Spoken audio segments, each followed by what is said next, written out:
La réalité peut-elle être modifiée après coup, après que les événements se sont déjà produits, après que les dés ont été jetés, après que le photon a touché l'écran?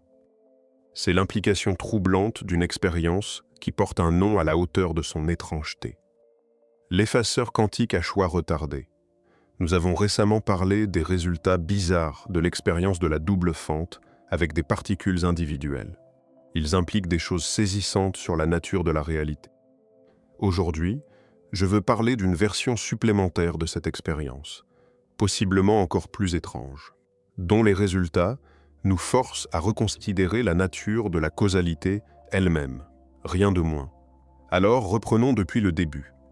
L'expérience de la double fente avec une seule particule suggère que les choses n'existent peut-être pas en tant que particules bien définies, ni même en tant que particules réelles, dans cet étrange intervalle entre la création et la détection.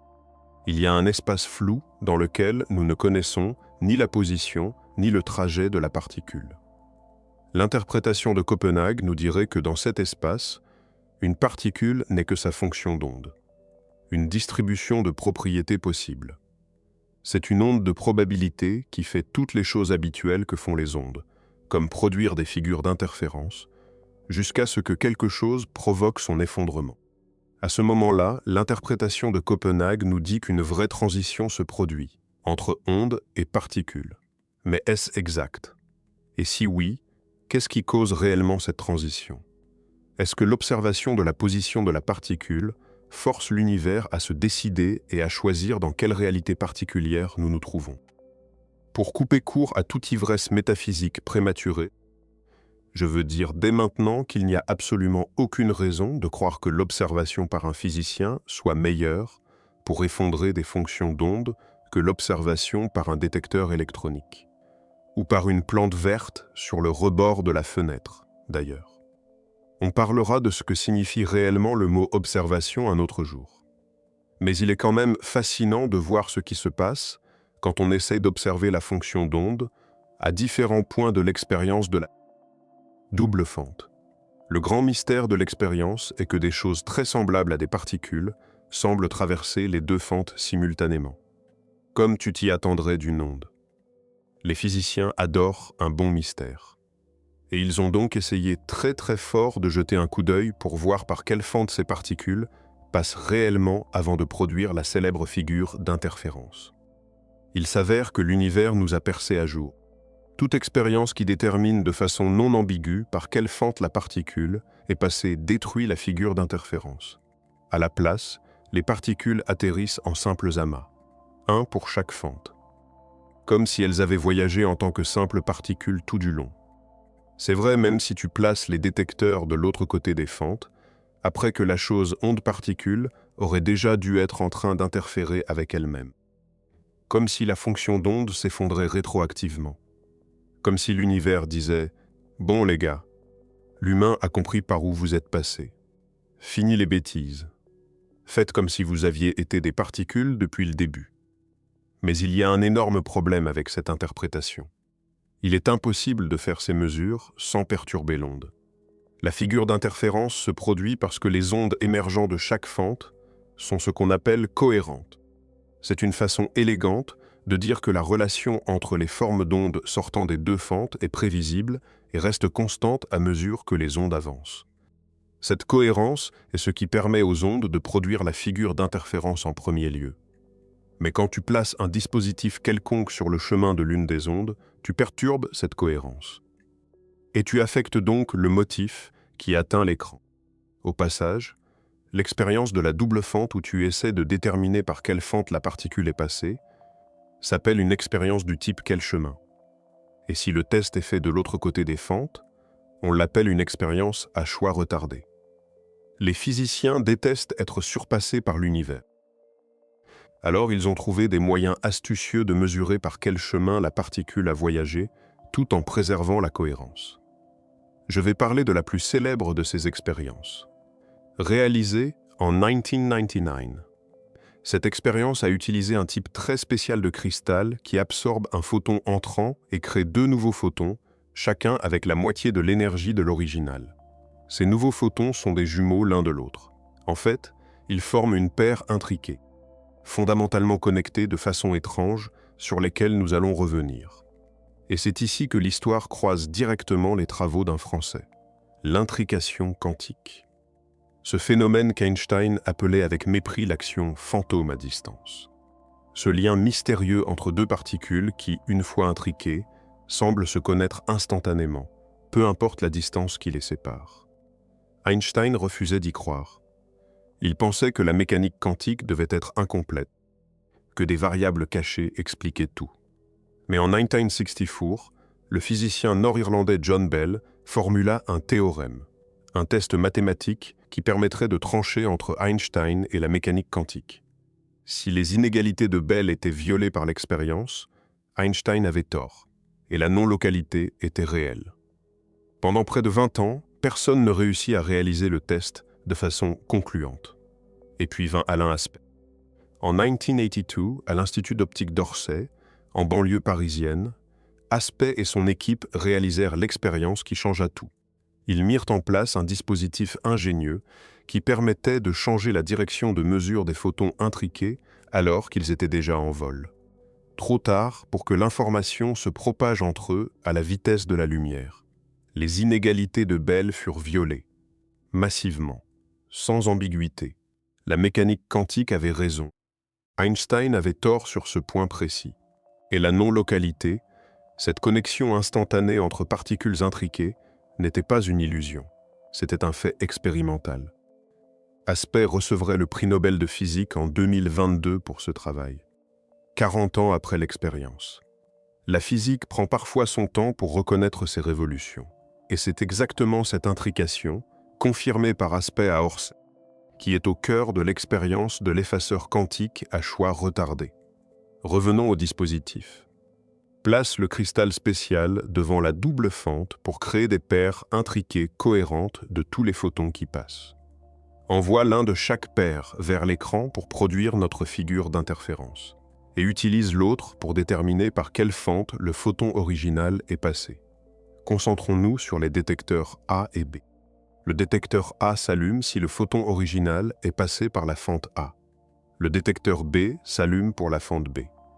Si tu fais tourner l'expérience pour un grand nombre de photons, tu vois que chaque fois que le détecteur A ou B s'allume, tu obtiens un simple tas de photons sur l'écran. Pas de figure d'interférence du tout, comme si toute connaissance du chemin emprunté par le photon original l'empêchait de se comporter comme une onde pendant sa traversée des fentes. Et le plus fou, l'expérience était conçue de telle sorte que les photons atteignent A ou B après que leur jumeau ait atteint l'écran. Réfléchis à ce que cela signifie. Un photon atterrit sur l'écran selon le motif défini par sa fonction d'onde. Et ensuite, plus tard, son partenaire intriqué atteint le détecteur A ou B, et d'une manière ou d'une autre influence rétroactivement la position d'atterrissage précédente. C'est comme si le second photon disait « Hé hé hé !» Quelqu'un a compris par quelle fente je suis passé. Tu ferais mieux d'avoir l'air d'être passé par celle-là aussi. C'est stupéfiant. Et étant donné que nous n'interagissons qu'avec l'un des membres de la paire intriquée, cela signifie sûrement que nous ne perturbons pas l'autre. Donc, nous ne ruinons pas la figure d'interférence par décohérence. Est-ce que ça peut devenir encore plus étrange? C'est la mécanique quantique. Donc oui. Le dispositif supplémentaire, c'est l'effaceur quantique. Son travail est de détruire toute information sur le trajet des photons. Ces dispositifs sont des lames séparatrices, des miroirs semi-argentés. Ils fonctionnent en laissant passer 50% des photons tout en réfléchissant les autres 50%. Maintenant, tu as un nouveau résultat possible. Au lieu d'être réfléchis vers les détecteurs A ou B, la moitié des photons finissent dans les détecteurs C ou D. Et cet arrangement astucieux garantit que si C ou D s'allument, nous n'avons aucune idée de quelle fente ce photon provenait. Si tu ne regardes que les photons dont les jumeaux finissent au détecteur C ou D, tu vois une figure d'interférence. Lis cette phrase encore une fois.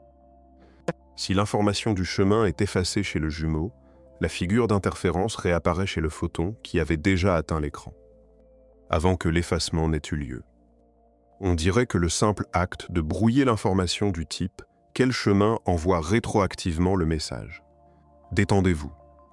L'observateur a perdu l'info de quelle fente vous êtes passé. Vous pouvez à nouveau être passé par les deux. Sommes-nous forcés de doubler la mise sur l'interprétation que l'observation du trajet cause l'effondrement de la fonction d'onde, et que la fonction d'onde peut s'effondrer en remontant aussi loin dans le passé que s'étend notre nouvelle connaissance. Une sorte de cascade rétroactive de la réalité. C'est une histoire assez sauvage. Pour cette raison, il est logique d'être prudent.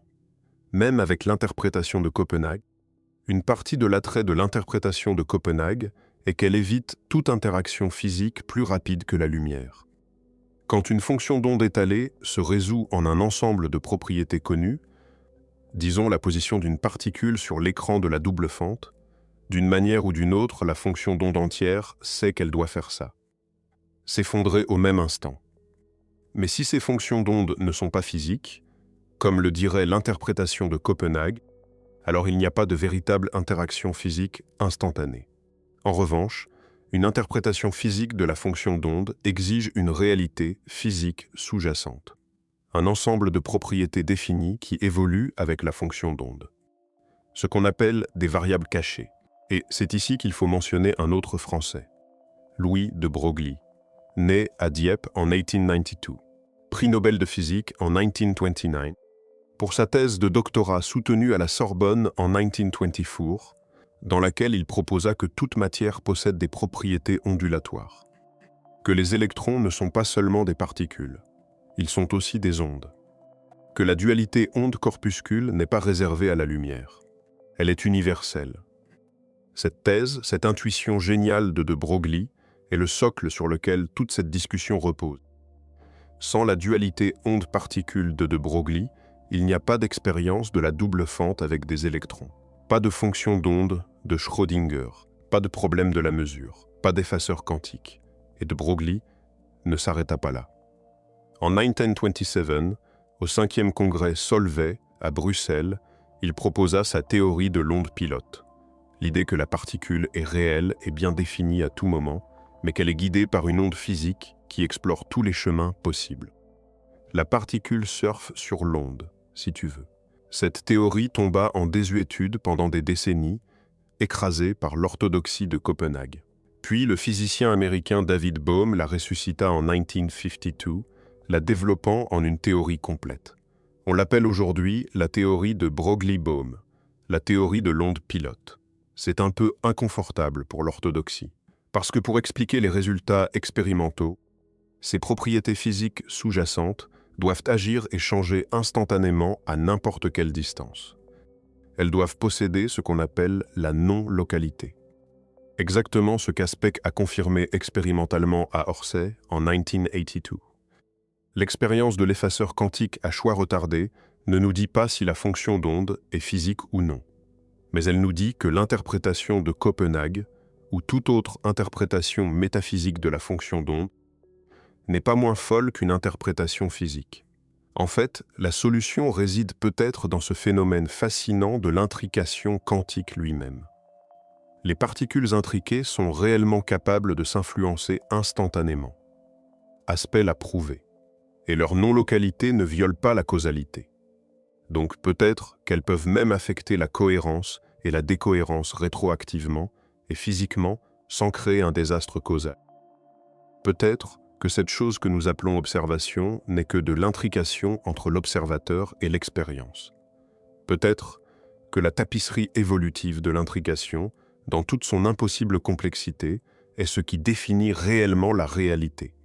Et si c'est le cas, alors la réalité n'est pas une histoire qui s'écrit de gauche à droite, du passé vers le futur. La réalité est une tapisserie qui se tisse dans toutes les directions à la fois. Et l'effaceur quantique ne fait que tirer sur un fil pour nous montrer que le tissage était là depuis le début. Un Français, de Broglie, a compris en 1924 que les particules sont aussi des ondes. Un autre Français, Aspect, a prouvé en 1982 que ces ondes sont connectées instantanément à travers l'espace. Et entre ces deux intuitions, entre la thèse de la Sorbonne et le laboratoire d'Orsay, se tient l'une des vérités les plus profondes et les plus dérangeantes que la physique ait jamais extraites du réel. La réalité n'attend pas que tu la regardes pour se décider. Et quand elle se décide dans toutes les directions du temps à la fois. Le passé n'est pas aussi fixé que tu le crois. Le futur n'est pas aussi ouvert que tu l'espères. Et le présent, ce mince fil de rasoir sur lequel tu te tiens, est peut-être le seul endroit où la question a encore un sens. L'effaceur quantique ne nous donne pas de réponse. Il fait quelque chose de plus important. Il nous montre que la question que nous posions, qu'est-ce qui est réel, était elle-même la mauvaise question. La bonne question est peut-être celle-ci. Réel pour qui? Réel à quel moment? Et réel dans quelle branche de cette tapisserie infinie que nous appelons, faute de mieux, l'univers?